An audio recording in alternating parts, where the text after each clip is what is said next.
কোন ক্যাটাগরিতে তিনি মাঠে ঢুকবেন, কী জন্যে মাঠে ঢুকবেন। ইভেন্টটা তো আমার ছিল, আমি পারমিশন নিয়ে গেছিলাম। প্রাক্তন মন্ত্রী অরূপ বিশ্বাস তিনি কি বিপাকে পড়তে চলেছেন? কারণ শতদ্রু দত্ত মেসি যে ইভেন্ট, সেই ইভেন্টের অন্যতম গুরুত্বপূর্ণ আয়োজক, উদ্যোক্তা তিনি কিন্তু তার বিরুদ্ধে এফআইআর দায়ের করেছেন বিধাননগর দক্ষিণ থানাতে।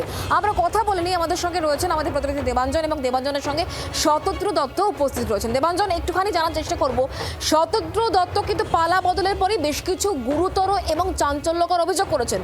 তারপর তিনি থানায় গিয়ে এফআইআরও দায়ের করেছেন অরূপ বিশ্বাসের বিরুদ্ধে। কি বলছেন তিনি এখন? একদমই তাই, তিনি এর আগে থানায় গিয়েছিলেন, তখন তিনি এফআইআর করেছিলেন, কিন্তু কালকে উনি আবার বিধাননগর দক্ষিণ থানায় গিয়ে অভিযোগ রিভাইজড করে তিনি এফআইআর করেছেন। আমার সঙ্গে এই মুহূর্তে রয়েছেন শতদ্রু দত্ত, আমরা জেনে নেব। শতদ্রু, আপনি এর আগে গিয়েছিলেন বিধাননগর দক্ষিণ থানায় এক দু সপ্তাহ আগে, তারপর আবার গতকাল গিয়েছিলেন, কি দুবার এফআইআর করতে হলো কেন? আমি একটু রিভাইজড এফআইআর করলাম, কারণ আমি আরও এভিডেন্স নিয়ে, আরও তথ্য নিয়ে আমি থানায় জমা দিলাম। এবং দেখুন, এটা শুধু অরূপ বিশ্বাসের এগেনস্টে এই এফআইআরটা হয়েছে, কিন্তু একটা সেকশন আছে 120-তে, যেখানে আরও কনস্পিরেটরদের আমি অ্যাড করতে পারি, সেটাও হবে উইথ টাইম। কিন্তু ইমিডিয়েটলি যেহেতু অরূপ বিশ্বাস আমার ইভেন্টটাকে প্রথম থেকেই স্পয়েল করার পরিকল্পনা করেছিলেন, উনি শুধু টিকিটটাকে উনি বেচেছেন। কত টিকিট, সেটা কত? আমার থেকে উনি 22,000-এর প্লাস উনি টিকিট নিয়েছেন গাড়জড়ি করে। উনি অ্যাক্রিডিটেশন করিয়েছেন গাড়জড়ি করে অনেকজনের। তারপরে আমি যখন বলেছিলাম আমি অ্যাক্রিডিটেশন করবো না, উনি বলেছিলেন আমি তাহলে অ্যাক্রিডিটেশন নিজে থেকেই করিয়ে নেবো। আর দুই ভাইজি যারা মাইনর, তাদের গাড়জড়ি করে অ্যাক্রিডিটেশন উনি অফিসিয়াল হিসেবে করিয়েছিলেন। আপনি যদি দেখবেন, জুই বিশ্বাস ওনার যে রিলেটিভ, উনি একটা মাঠে উঠছিলেন, উনি ছবিও তুলেছেন। উনি ইন্টারভিউতে বলেছেন যে ওনাকে মিনিস্টার নাকি ডেকেছিলেন মাঠে। উনি আমাদের ইন্টারভিউতে বলেছেন যে উনি মাঠে ঢোকার ওনার অধিকারও ছিল না, এবং উনি জানেননি।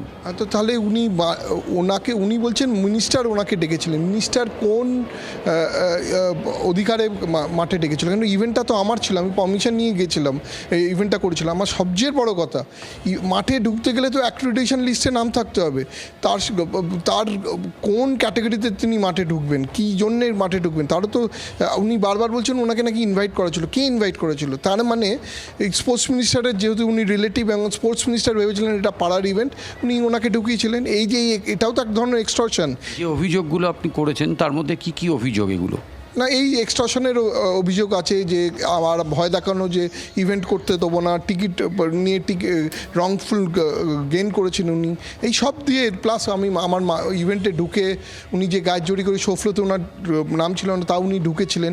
এই সবই তো ইন্টিমিডেশনের একটা পার্ট। প্রায় 2 সপ্তাহ আগে আপনি বলেছিলেন যে আপনি 100 কোটি টাকার মানহানির মামলা করতে চলছেন অরূপ বিশ্বাস, এবং সেই মামলার কি হলো?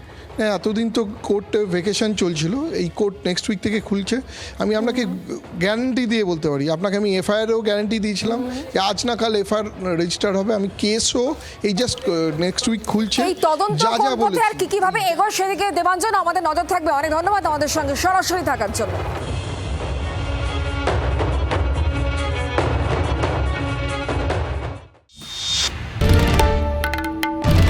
বাংলার আওয়াজ, বাঙালির আবেগ, জি 24 ঘন্টা।